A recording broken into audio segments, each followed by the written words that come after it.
guys, Donut here. Thanks for watching and keeping me accountable. Don't forget to like your day and subscribe to being a better person every day. If you want to watch the actual grind and journey to becoming a big boy artist, carry on. A long time ago, I painted this, and if I'm going to restart my art journey, my renaissance if you will, I had to fix this travesty of proportions. This is a normal human body. This is the painting. Look at those small arms, look at them hips, look at the big head. And while we're on the topic, this is an absolute disaster compared to what came before. Either I just forgot how to paint faces, or I got lazy and just wanted to finish the piece. Regardless, we were going to fix this. And fix it, we did. This ended up being a great first project with how much I had to relearn and gave me a benchmark for where I was with my art right now. Anywho, here's how I did it. And guys, I am so sorry. I had no idea you had to set the time-lapse resolution before starting a canvas in Procreate again. That is my bad. I'm sorry, please bear with me. Okay, with that out of the way, let's get to the drawing. My first and biggest priority was fixing the proportions. While I've got a lot more to learn about anatomy, it doesn't take a long time to just doodle and doodle until you've got the basic proportions right. I made it a point to make sure the limbs were long enough and that the torso and hips weren't ginormous. At first, I tried copying the earlier pose, but then I figured, who the heck is gonna walk naturally like that? And speaking of walking, I had to look for a posing app just to figure out the perspective shift of the lagging foot. Then, after figuring out a bit of foreshortening, I was mostly happy with the body sketch. Then I got stuck wondering what the heck to do next. Do we start on the armor? Nope. Do we start on the face? Nope. Okay, let's start on the armor. Tried winging it for a bit, but as any beginner artist finds out, that just doesn't work. So references and references and references. I literally have a whole Pinterest board on armor just to figure out shapes. And whoa, hey, suddenly that arm looks a little bit weird. Okay, fix that up a bit. Okay, nice, back to the armor. This part took me a ridiculous amount of time because I had no idea what kind of armor I wanted. All I knew is I wanted knight armor, and there's a long history of it. Different pieces, styles, time periods, then throw in a fantasy element, and there's a heap of things to choose from. While I did need all my references to figure out how to draw all the parts of the armor, I was just overwhelmed with the choices the more I found. Here's some indecisiveness as I debate a helmet, and then I wonder if I should even do the leg armor, and you'll notice just how much time it takes being inexperienced with these sorts of things is. As I'm drawing, I'm just bringing up photos and videos in each piece, and it's just really slowing me down. Finally, I reached the thigh and calf guards, which are thankfully much simpler shapes. The same cannot be said for the knee pads though. Eventually though, I do start coming up with a nice silhouette, and I end up settling on a more realistic approach to the armor. These plates around the hips are called tassets, meant to protect you while it's still allowing you to bend. With these, the armor really starts to come together. Then I start fiddling around with some smaller pieces at the joints and connections, and then I eventually go crazy and give up for a while because I have no idea how to do them properly. I contemplate setting the hair for a change of pace, then quickly change my mind again. And bruh, this piece, it's a coute, I don't know how to say it. They protect the elbow joints, and I had no idea how to draw them from this angle. Didn't help there were so many different kinds, so paralyzed by choice again. I ran into the same problem with the knee pads because joints are a freaking pain. The knee joints in particular have multiple overlapping segments so you can still flex your knee. Cool for bending, not for drawing. Then it's some touching up, spending time figuring out how the perspective's gonna be, and armoring up the hands and feet with gauntlets and sabatons.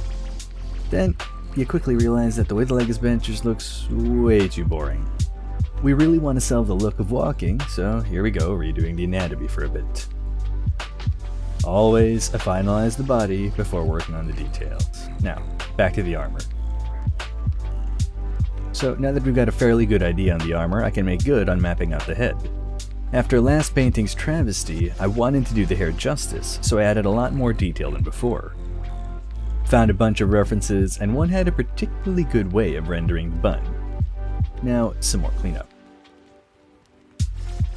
Just rounding out the boots, sabatons, whatever you want to call them, and just making sure that the segments lock in properly. This gosh dang cowder, whatever, however you say it. There's actually a whole bunch of different kinds of these, but I couldn't for the life of me figure out the perspective. Had to give the thing its own layer just so I could draw it out, figure it out. It's just watch me, look at it. I'm even now trying to map out the arm. Again, one of the many drawbacks of inexperience. But eventually we do settle for something, and that's again where we notice, hey, I don't like the anatomy. Time to redo the leg armor again. Pro tip guys, settle your anatomy before working the details. Otherwise, you end up doing twice the work. Or in my case, thrice the work. And we know just how much I like drawing these knee pads. This did give some time for the armor studies to sink in a little more, so I'd say the leg pieces were much better this time around. Doing it so many times, it just gets better and better, ideally at least. See, look at the ankle of that foot.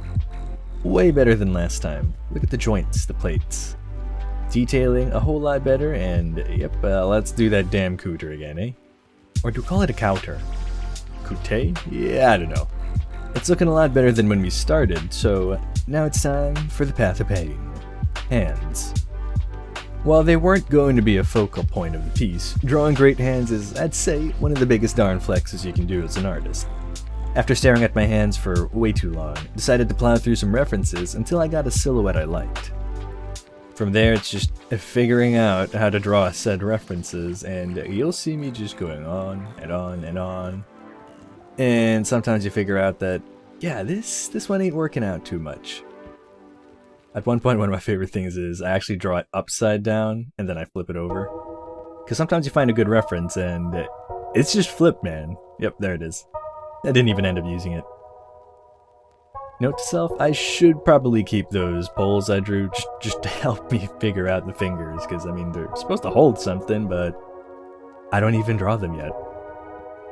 But eventually, after just going through fingers, hands, trial and error, I'd say they turned out pretty okay. When it comes to anatomy, hands are something you really gotta practice over and over again, like in its own time, I'd say. Anyway, finally adding what she was holding, should have done that earlier, and it was time for details all around the armor. This included the chainmail underneath. Please do not judge me when I start drawing them. Yeah, there we go. Okay, it was here I could finally buckle down and settle on what pieces of armor I was going to choose for the piece. Last painting had a bit more of a fantasy look to it, but now I wanted something more realistic. And on that note, I decided to give her an axe halberd hybrid.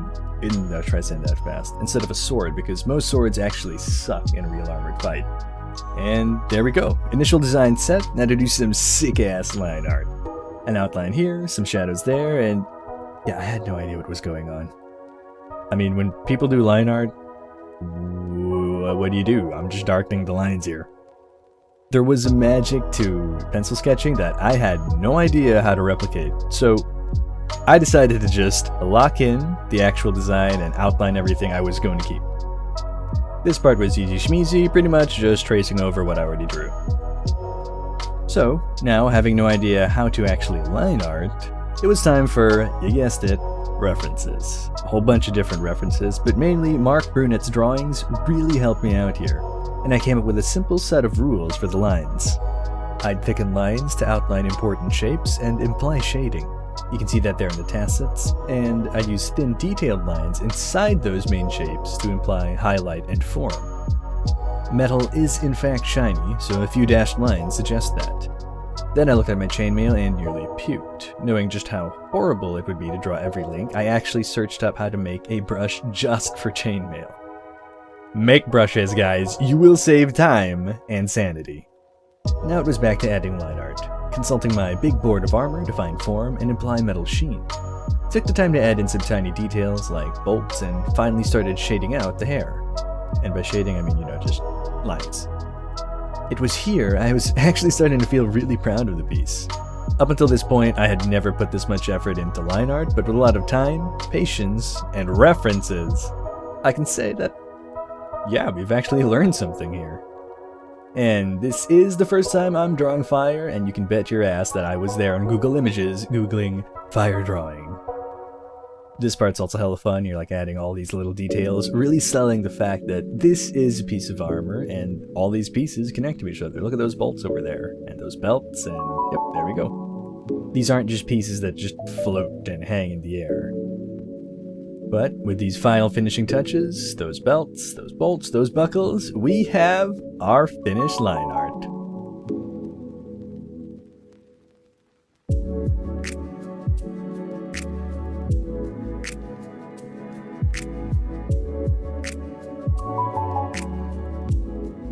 But it's one thing to draw out shapes, it's another thing entirely to paint in some colors. And if I was going to outdo my past self, I'd need to improve the rendering. So naturally, a background. Okay, weird, I know, but a long time ago I heard that it was much easier to plot out your background first, so you'd know how the colors on your character would react. Smart dude, that guy who said it. Wish I could remember. I did try my hand at perspective backgrounds, but yeah, that was a little too much for the scope of this painting already, so we're just gonna sketch out some random backgrounds the same way we did in the first piece. Hey, I practiced character art, okay, not landscapes. I'd at least try to make the burning village a little bit more detailed this time, so yeah. Now it's time to set up some layer work to make our lives a lot easier later. We start with the base layer, then subsequently add clipping layers for each of the major sections we're going to paint. Each of the armor pieces can be pretty complicated on its own, so it's nice to be able to work on it without overlapping into any other layer. Here I finalized the background lighting with a handy cloud brush and began the arduous process of shading. Without the basic understanding of forms from a lot of reference study, this part will wreck you. A lot of the time I was just painting on a multiply layer until things started looking okay. From all the videos I watched a couple of years back, I just knew to start with the bigger shapes and work my way down to the little ones, so that's what I did. And you're probably tired of hearing this, but references, references, and references. I had to stare at so many different armor pieces just to know where all the shadows would go and how each little piece would form its shape. This part can get very satisfying though, because when you really start to chisel out little cracks into the armor and really separate each piece from the other, it kind of feels like sculpting or chiseling away at a block, you know. Now it was time for an add layer to start working on those highlights, to bring out the form some more and really make it evident that the light from the torch was bouncing off of the armor. Once the highlights start working with the shadows, it really starts to make the piece look a lot more 3D than it used to. On top of that, the add layer was really helping me sell that the pieces were metal. Metal has a stark contrast between its shadows and highlights, especially towards the edges, so you'll see me pretty much outlining the segments here. It really helps each piece of armor stand out against the rest. Now, I'm actually going to speed up the time lapse here because, holy moly, if the line art took a really long time, this took way longer. I remember spending like a 6-hour stretch just trying to figure out how to shade this. Hopefully one day when I'm big art boy, this should take maybe, I don't know, 2-3 hours tops. Hopefully. Now edges might be enough to sell metal, but not enough for a shiny piece of metal, and that's where I use another add layer to sell the material effect of polished steel. From all the videos I've seen, you need 2 things to sell shine: hella bright highlights and a darker color that stands in for the reflection on the metal. Now, a true big boy artist could actually paint in that reflection, but yo, I'm still art baby, just slap on the highlight and put the reflection next to it. And like all the other parts that came before this is going to take a lot longer than it should. Because while I have references, they're all different lighting sources, and I have no idea where to put these shines and reflections. Like, someone in armor walking through Burning Village, not exactly a common thing to find these days.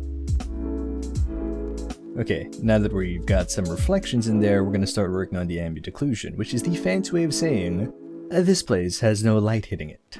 So basically all the cracks and crevices where it'd be pitch black. Then we start working on little details, and then bringing down that material work towards the legs. It pays to really know the shapes and the proper anatomy here, because metal's shine is going to follow its contours and form here.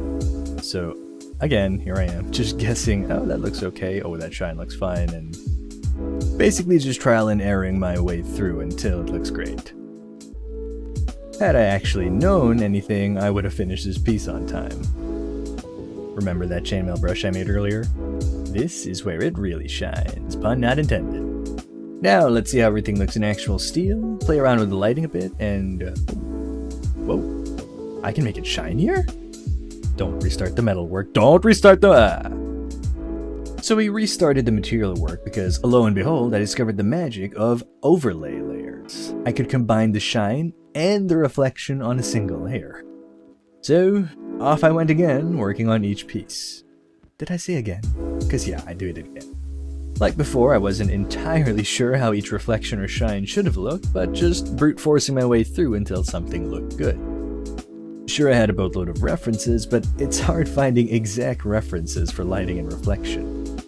Nothing made me want a suit of armor more, outside of the fact that it's dope as hell, than wishing I could have waved a light around it just to see how the reflection showed up. I suddenly have a new reason to visit night museums and just stare at the armor. But yeah, the overlay layers really made things a lot easier, and I'm thinking, just like our line art from before, the second pass is looking a lot better. While we can chalk that up to, it's a second time around, it's easier. An overlay layer makes it so much easier because now I don't have to constantly split my attention from a multiply layer to a add layer. Instead, I can have the reflection and the shine just meld into each other, and I can use the smudge brush to make it look a lot smoother and transition properly. I mean, damn, look at that leg piece over there. That needs a lot of context when I say it. While this little restart of the metal completely derailed my schedule for this painting, and let's get real, I wasn't making good time to begin with, the metal rendering ended up being much better. Look at that difference. But alas, it was time for pain. While I had a basic understanding of metal, skin and hair completely left my brain over the years. I had to comb through tons of videos, go over a bunch of Pinterest references to even begin figuring out how to render skin again. And this isn't even counting shading and lighting. By the way, this Asaro head, gonna be your best friend. Especially this app where you can turn the light around, turn the head around just to figure out light planes in the face. Actual lifesaver. If you're starting from square one, this really helps you map out how the light hits the face. Oh, but gosh dang it, this is not going well. How do I ear? How do I mouth? How do I nose? This face is just devolving into one giant muddy mess, and I have no idea how to properly fix this.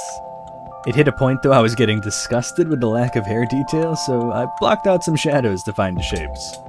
Found out pretty quick that I also had no idea how to properly hair, and unlike the face, I didn't even have any prior knowledge to fall back onto. I mean, just look at the thing! Okay, you know what, maybe if we just add different strands, it'll make things look better, and yeah, not really. That's like a finishing piece. I have no idea how to actually make this hair look like hair, so you know what? Let's just work on the face again, eh? Nope, actually let's go to hair. Nope, actually, I want to work on the face. Let's add some color to make it look more like skin, and then just brute force our way to make a passable face. And you know what? I'm not entirely disgusted this time.